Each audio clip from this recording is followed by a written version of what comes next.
नमस्कार प्यारे विद्यार्थियों, मैं तेजकरण चौहान, सह आचार्य इतिहास मांगीलाल बागड़ी महाविद्यालय नोखा।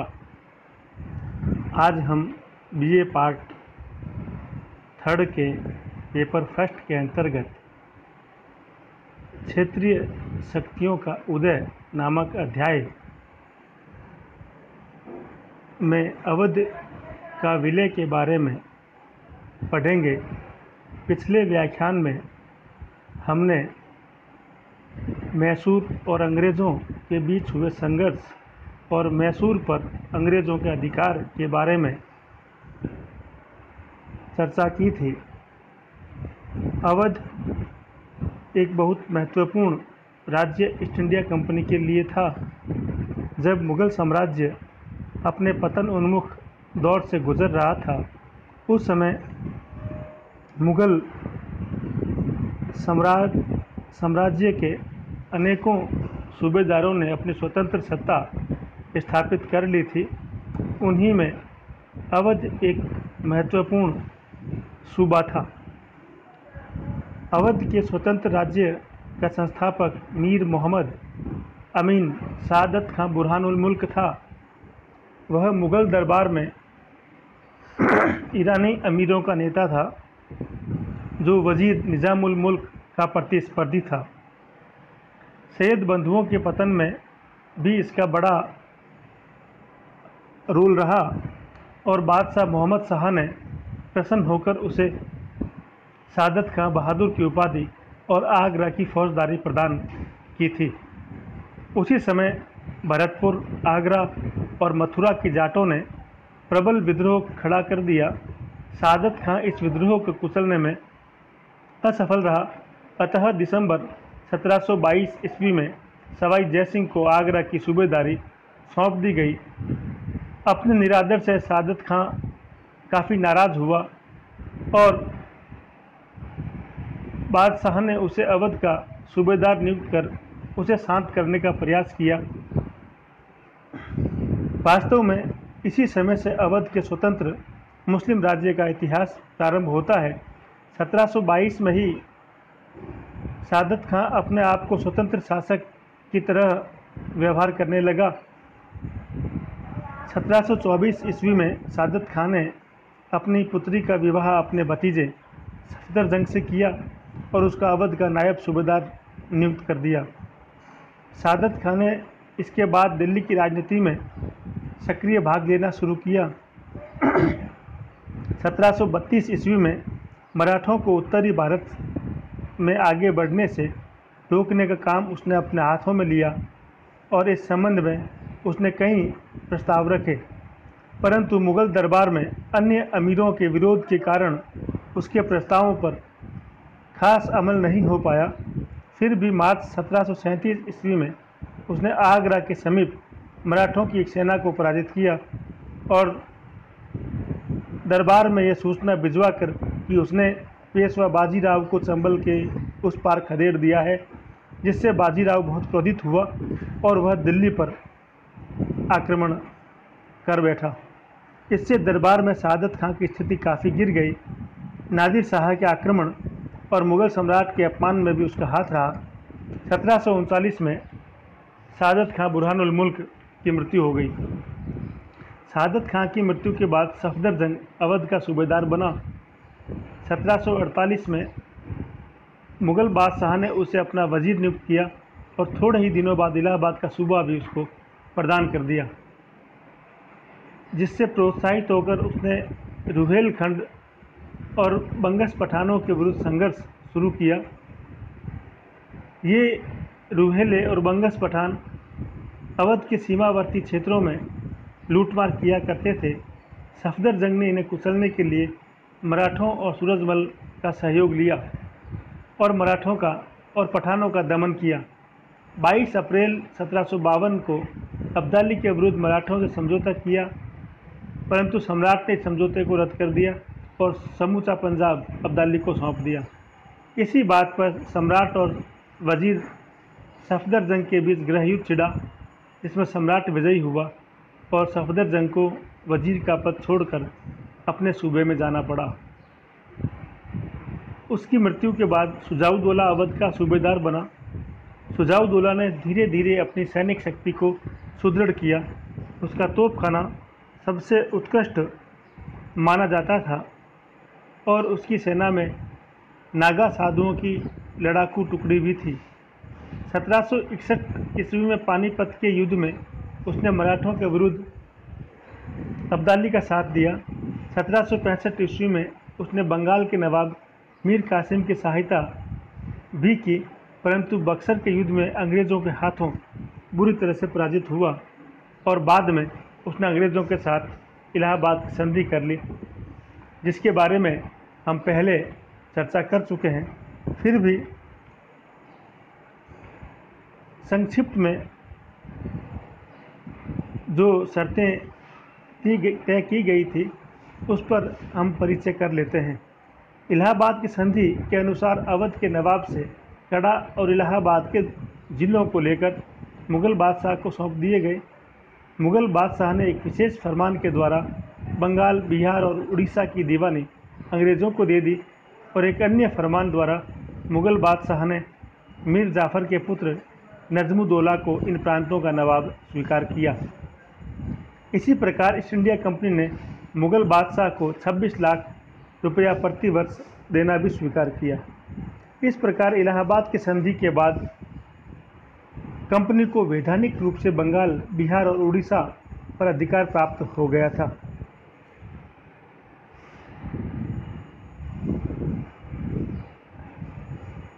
इलाहाबाद की संधि के पश्चात सुजाउद्दौला और उसके उत्तराधिकारियों में से किसी भी अवध के नवाब ने न तो कभी अंग्रेज़ों के विरुद्ध कोई संघर्ष किया और न ही अंग्रेज़ों के विरुद्ध किसी संघर्ष में किसी अन्य शक्ति का साथ दिया। फिर भी अंग्रेज़ों ने अवध पर एक के बाद एक संधियां करने के लिए मजबूर किया और प्रत्येक संधि के द्वारा अंग्रेज़ों के अधिकारों में निरंतर वृद्धि होती गई और अवध और नवाब की शक्ति लगातार कमज़ोर होती चली गई। इसी संदर्भ में 1768 में सुजाउद्दौला से पुनः एक नवीन संधि की गई। इस संधि के माध्यम से जब नवाब पश्चिमी ढंग से अपनी सेना को प्रशिक्षित करने का प्रयास कर रहा था और नए सैनिकों की भर्ती कर रहा था, उस पर अंकुश लगाया गया। अंग्रेज़ों ने इलाहाबाद की संधि में कुछ परिवर्तन किए और 1768 की नई संधि के द्वारा अवध की सेना की संख्या सीमित कर अवध की सेना और में सुधार करने की प्रवृत्ति पर अंकुश लगाया गया, जिससे अवध का विस्तार अचानक रुक गया। इसके बाद सुजाउद्दौला अपने राज्य का विस्तार करना चाहता था और उसकी निगाह रुहेलखंड पर टिकी हुई थी। सितंबर 1773 में जब वारेन हेस्टिंग्स बनारस आया तब सुजाउद्दौला भी उससे मिलने गया, पर अंग्रेज़ों के साथ एक नई संधि कर ली, जिसकी मुख्य शर्तें इस प्रकार थी।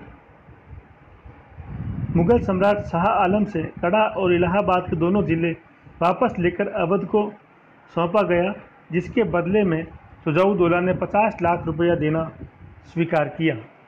रुहेलखंड विजय के लिए अंग्रेज़ों ने नवाब को सैनिक सहायता देना स्वीकार किया। नवाब ने प्रत्येक ब्रिटिश ब्रिगेड के लिए 2,10,000 रुपये प्रति मास देना तय किया।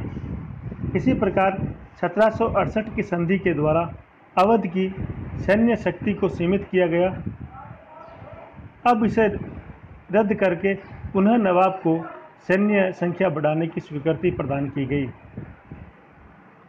सुजाउद्दौला ने अपनी राजधानी में ब्रिटिश रेजिडेंट रखना स्वीकार किया और नवाब ने ब्रिटेन के बादशाह के वजीर के रूप में कार्य करना स्वीकार किया। ब्रिटिश बादशाह के नाम के सिक्के अवध में चलाने के लिए भी नवाब तैयार हुआ, जिससे स्पष्ट होता है राज्य विस्तार की लालसा में सुजाउद्दीन कुछ भी करने को तैयार था, पर अंग्रेज़ों ने उसका पूरा लाभ उठाया। उन्होंने केवल 2 वर्षों में अवध से 1 करोड़ 21 लाख रुपए वसूल किए।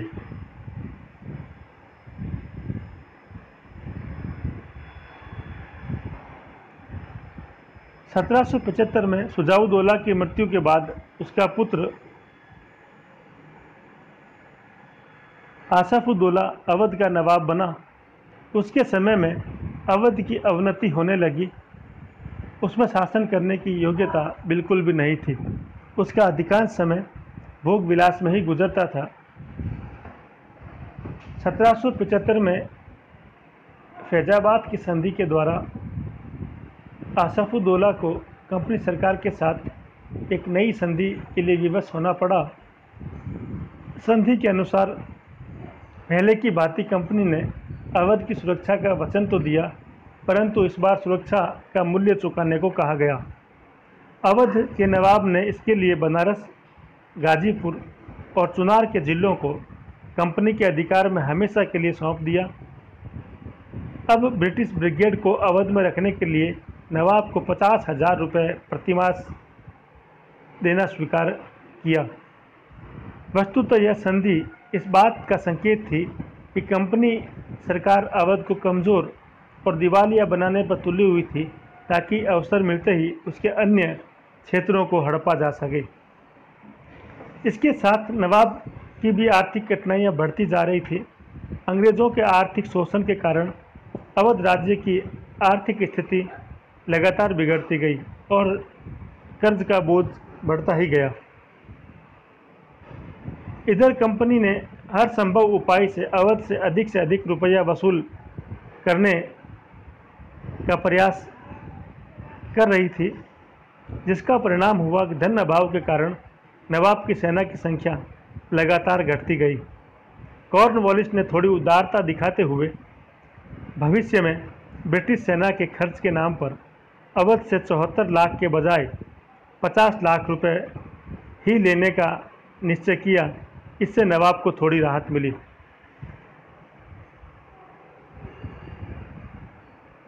1798 में आसफउद्दौला की मृत्यु हुई और उसके बाद सादत अली से जो नया नवाब बना, एक नई संधि स्थापित की गई। 21 सितंबर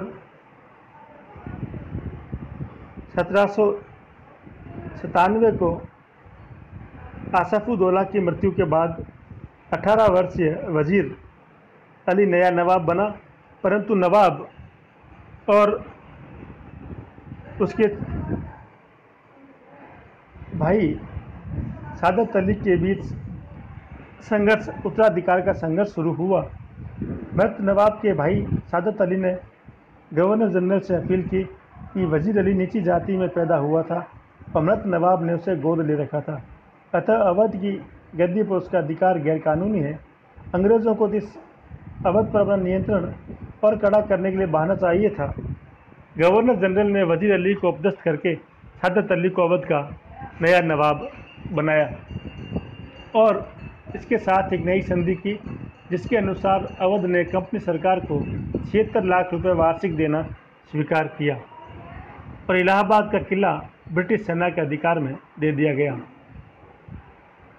इसी समय लॉर्ड वेलेस्ली गवर्नर जनरल बनकर भारत आया। उसने बाहरी हमले का खतरा दिखाकर अवध के नवाब पर दबाव डालना शुरू किया। उसने नवाब को अवध में ब्रिटिश सेना की संख्या दुगुनी करने को कहा और अपनी सेना को विघटित कर बढ़े हुए ब्रिटिश खर्च को पूरा करने की हिदायत दी। इस पर लंबा विवाद चला और सादत अली नवाबी छोड़ने के लिए भी तैयार हो गया, परंतु वेलेस्ली अपनी बात पर डटा रहा और ब्रिटिश सेना की एक और टुकड़ी अवध भेज दी गई। विवश होकर सादत अली को 1801 में कंपनी सरकार के साथ एक और नई संधि करनी पड़ी, जिसके अनुसार सैनिक खर्च के नाम पर अवध के लगभग आधे राज्य पर कंपनी सरकार का अधिकार हो गया। गोरखपुर, इलाहाबाद, कानपुर, फर्रुखाबाद, इटावा, बरेली और मुरादाबाद जिलों पर कंपनी सरकार को अधिकार मिल गया। 1801 के बाद अवध के नवाबों ने आरंभ से ही कंपनी को संतुष्ट रखने का प्रयास किया। जब 1801 ईस्वी की संधि से अवध का बहुत बड़ा क्षेत्र कंपनी ने अपने अधिकार में ले लिया, तब भी किसी प्रकार का प्रतिरोध नहीं किया गया। कंपनी को दी जाने वाली नियमित वार्षिक धनराशि के अलावा समय समय पर अवध से अतिरिक्त आर्थिक सहायता मांगी जाती रही और नवाब उनको पूरा करता रहा। फिर भी अवध के नवाब को समय समय पर शासन व्यवस्था को सुधारने की चेतावनी दी जाती रहती थी। इस प्रकार संपूर्ण शासन व्यवस्था कंपनी के अधिकारियों के अनुसार चल रही थी। 1837 में मोहम्मद अली अवध का नया नवाब बना। उसके साथ कंपनी ने एक और संधि की। उसके अनुसार नवाब को अपनी छोटी सी सेना भी भंग करनी पड़ी। संयोग से इसके बाद कंपनी का अधिकांश ध्यान अफगानिस्तान, सिंध और पंजाब की तरह लगा रहा और कुछ समय के लिए अवध बचा रहा। लॉर्ड डलहौजी ने भारत आते ही अवध को हस्तगत करने का निश्चय कर लिया। वह एक साम्राज्यवादी गवर्नर जनरल था। कलकत्ता से पंजाब तक अंग्रेज़ों का शासन स्थापित हो चुका था, परंतु अवध का एक बड़ा राज्य कलकत्ता और लाहौर के बीच आवागमन में बड़ी बाधा उपस्थित कर रहा था। इस कारण अवध को हड़प कर संपूर्ण उत्तर भारत पर सीधे अधिकार करने की उसने योजना बनाई। अवध के राज्य से कंपनी को और विशेष लाभ मिलने की अब संभावना न के बराबर थी। अवध पर अधिकार करने से कंपनी की आय भी बढ़ाई जा सकती थी, परंतु डलहौजी को अपनी योजना को पूरी करने के लिए अभी आधार ढूंढने आवश्यक थे। इसके लिए उसने अवध पर कुशासन का आरोप लगाना शुरू किया, परंतु इस आधार को तैयार करने में उसे 7 वर्ष का समय लगा। अवध के नवाब वाजिद अली शाह 1847 में नए नवाब बने। उसे आरंभ से ही अंग्रेज अधिकारियों ने प्रशासन की तरफ ध्यान देने की चेतावनी देना शुरू कर दिया था, परंतु नवाब ने अपना प्रशासनिक उत्तरदायित्व अपने अधिकारियों पर छोड़ रखा था और स्वयं आमोद प्रमोद और विलासिता में डूबा हुआ था। वस्तुतः वाजिद अली शाह का यह समझना था कि जब तक वह कंपनी सरकार के प्रति निष्ठावान बना रहेगा, उसे किसी प्रकार के संकट का सामना नहीं करना पड़ेगा। उसे गवर्नर जनरल डलहौजी की योजना की भनक अंतिम समय तक भी नहीं मिली। अवध के संबंध में कोई कार्यवाही करने के पूर्व डलहौजी ने उसके विरुद्ध लिखित साक्ष्य एकत्रित करने का निश्चय किया ताकि वह अपने कार्य का औचित्य सिद्ध कर सके। इसके लिए अवध में नियुक्त अंग्रेज रेजिडेंटों को समय समय पर विस्तृत रिपोर्ट भेजने को कहा गया। अंग्रेज अधिकारियों ने भी ऐसी ही रिपोर्टें तैयार की जिससे गवर्नर जनरल प्रसन्न हो सके और वह कंपनी सरकार के उच्च अधिकारियों के सामने बतौर साक्ष्य उन रिपोर्टों को प्रस्तुत कर अवध पर कब्जा कर सके। इस प्रयासों में सर्वप्रथम कर्नल स्लीमैन की रिपोर्ट बहुत महत्वपूर्ण स्थान रखती है। 1848 ईस्वी में कर्नल स्लीमैन को अवध में अंग्रेज रेजिडेंट नियुक्त किया गया। उसने अपनी रिपोर्ट में बहुत अधिक बढ़ा चढ़ाकर अवध के कुशासन का विवरण दिया। स्लीमैन की रिपोर्ट के अनुसार अवध में चारों तरफ अव्यवस्था फैली हुई थी, जिसे उसने अराजकता की संज्ञा दी। कुशासन का सारा दोष नवाब वाजिद अली शाह के सिर पर डाला गया। स्लीमैन लिखता है, वह कभी दरबार में उपस्थित नहीं होता। उसने अपनी रिपोर्ट में सुझाव दिया कि शासन व्यवस्था में सुधार लाने के लिए कठोर कार्यवाही की आवश्यकता है। उसका मानना था कि इस प्रकार की कार्यवाही से ब्रिटिश प्रतिष्ठा को गहरा आघात लग सकता है। स्लीमैन की इस दलील से डलहौजी को अपनी योजना थोड़े समय के लिए स्थगित करनी पड़ी, परंतु उसने बहुत चालाकी से काम किया। न तो स्लीमैन की रिपोर्ट पर किसी प्रकार की कार्यवाही की और न वाजिद अली शाह को कुशासन के बारे में कुछ चेतावनी दी गई, परंतु इसका अर्थ यह नहीं था कि डलहौजी ने अपनी योजना में किसी प्रकार का परिवर्तन किया था। 1853 में उसने एक पत्र में लिखा कि अवध का राजा अहंकारी होता जा रहा है, जाने के पूर्व उसे निगल जाने में मुझे परम संतोष मिलेगा। उसी वर्ष उसने कंपनी के नियंत्रक मंडल के अध्यक्ष चार्ल्स वुड को लिखे पत्र में भी इसी प्रकार के विचार प्रकट किए। कर्नल स्लीमैन के बाद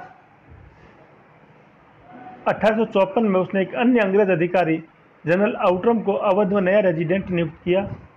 आउटरम ने अपनी नियुक्ति के कुछ महीने बाद 1855 ईस्वी में अवध की शासन व्यवस्था के बारे में एक विस्तृत रिपोर्ट भेजी, जिसमें नवाब एवं उसके शासकीय अधिकारियों पर गंभीर आरोप लगाए तथा अवध के कुशासन को अतिशयोक्ति के साथ प्रस्तुत किया।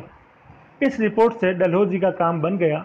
उसने रिपोर्ट के तथ्यों को तोड़ मरोड़ कर संचालक मंडल को रिपोर्ट भेजी और उसे अवध में कार्यवाही करने की अनुमति मिल गई। इस प्रकार डलहौजी ने अपनी चालों के द्वारा अपनी महत्वाकांक्षा को पूरा करने का सफल प्रयास किया, परंतु प्रगट में उसने कभी ऐसा करना प्रदर्शित नहीं किया। सर्वप्रथम उसने निर्णय लिया कि 1801 ईस्वी की संधि को भंग किया जाए। इस संधि में नवाब ने उचित ढंग से शासन करने का आश्वासन दिया था, परंतु विगत 50 वर्षों में संधि की शर्त का पालन कभी नहीं किया जा रहा था। अतः इस संधि को भंग कर वाजिद अली शाह के साथ एक नई संधि का निश्चय किया। नई संधि के अनुसार अवध के नवाब से मांग की गई कि वह प्रशासन का सारा कार्य कंपनी को सौंप दे, उसे केवल औपचारिक अधिकार दिए जाएंगे। वास्तव में डलहौजी यह दिखावा करना चाहता था कि वह अवध को हड़पना नहीं चाहता, केवल वहाँ का प्रशासन कार्य अंग्रेज़ों के अधीन लाना चाहता है ताकि लोगों को स्वच्छ प्रशासन मिल सके, और यह कंपनी का उत्तरदायित्व भी है। वाजिद अली शाह को संधि पसंद नहीं आई, क्योंकि वह नाम मात्र का नवाब बने रहने को तैयार नहीं था। फिर भी उसने निष्क्रिय विरोध के अलावा कोई कदम नहीं उठाया और डलहौजी से मिलने कलकत्ता चला गया कि शायद गवर्नर जनरल को दया आ जाए। परंतु डलहौजी ने एक घोषणा जारी करके अवध के राज्य को कंपनी में सम्मिलित कर लिया। डलहौजी का मुख्य तर्क यह था कि सर्वोपरि सत्ता की हैसियत से कंपनी अवध में व्याप्त कुशासन को एक मूक दर्शक की तरह सहन नहीं कर सकती। इस प्रकार अवध के राज्य का विलय किया गया। अवध के विलय का औचित्य क्या था? डलहौजी ने अवध का ब्रिटिश साम्राज्य में विलय करते हुए घोषणा की थी कि सर्वोपरि सत्ता की हैसियत से कंपनी अवध में व्याप्त कुशासन को समाप्त करना चाहती है। डलहौजी के इस कथन में किसी प्रकार की सत्यता नहीं है, क्योंकि अवध का विलय करने के बाद भी कंपनी ने अवध के प्रशासन में सुधार करने के लिए कोई खास प्रयास नहीं किए। सच तो यह था कि अवध का राज्य कलकत्ता और लाहौर के बीच आवागमन के मार्ग में एक बड़ी बाधा साबित हो रहा था। अतः अवध को हड़प कर वह संपूर्ण उत्तर भारत पर कंपनी का प्रत्यक्ष अधिकार स्थापित करना चाहता था। अवध से कंपनी को विशेष आर्थिक लाभ प्राप्त होने की आशा भी अब नहीं थी। अवध के अधिग्रहण का कोई कारण विद्यमान नहीं था। यदि यह स्वीकार भी कर लिया जाए कि अवध की प्रजा नवाब के प्रशासन से असंतुष्ट थी, तो भी किसी विदेशी शक्ति द्वारा प्रशासन ग्रहण करना नैतिक दृष्टि से उचित नहीं माना जा सकता है। यदि अवध की प्रजा नवाब के प्रशासन से असंतुष्ट होती, तो वह 1857 के विद्रोह में अंग्रेज़ों के विरुद्ध विद्रोह में सक्रिय भाग नहीं लेती। यह सही है कि अवध में कुशासन था, लेकिन इसके लिए नवाब नहीं बल्कि स्वयं अंग्रेज उत्तरदायी थे, क्योंकि अवध के प्रशासन में सुधार इसलिए नहीं हो सका था कि अवध के नवाबों को अंग्रेज़ों का कोई सहयोग प्राप्त नहीं हो रहा था। अवध की तात्कालिक परिस्थितियों में, जबकि वहाँ के वास्तविक शासक अंग्रेज ही बन गए थे और आंतरिक प्रशासन में रेजिडेंट मनमाना हस्तक्षेप कर सकता था, अवध के शासन में उस समय तक कोई सुधार संभव नहीं था जब तक कि अंग्रेज नवाब के साथ सहयोग न करे। वास्तव में अंग्रेज अवध के शासन में सुधार के लिए इच्छुक नहीं थे, वरन शासन की खराबी को अवध राज्य को अंग्रेजी राज्य में मिलाने का आधार बनाना चाहते थे। अतः इससे स्पष्ट होता है अंग्रेज़ों द्वारा अवध का अधिग्रहण करने का कोई औचित्य नहीं था। यह अंग्रेजी कंपनी की मानसिकता को सिद्ध करता है कि यैन केन प्रकरण किसी भी प्रकार हो, भारतीय राज्यों और भारतीय राजाओं और नवाबों की शक्तियों को कुचल कर संपूर्ण भारत में ब्रिटिश शासन स्थापित करना ही उनकी नीति का मूल अंग था। इस प्रकार हम देखते हैं कि अंग्रेज़ों ने अवध पर अधिकार कर लगभग संपूर्ण उत्तरी भारत पर अधिकार स्थापित कर लिया था। अब इससे आगे के व्याख्यान में हम इसी अध्याय के अंतर्गत पंजाब और अंग्रेज शक्तियों के बीच हुए संघर्ष और पंजाब के विलय के बारे में चर्चा करेंगे। धन्यवाद। जय हिंद, जय भारत।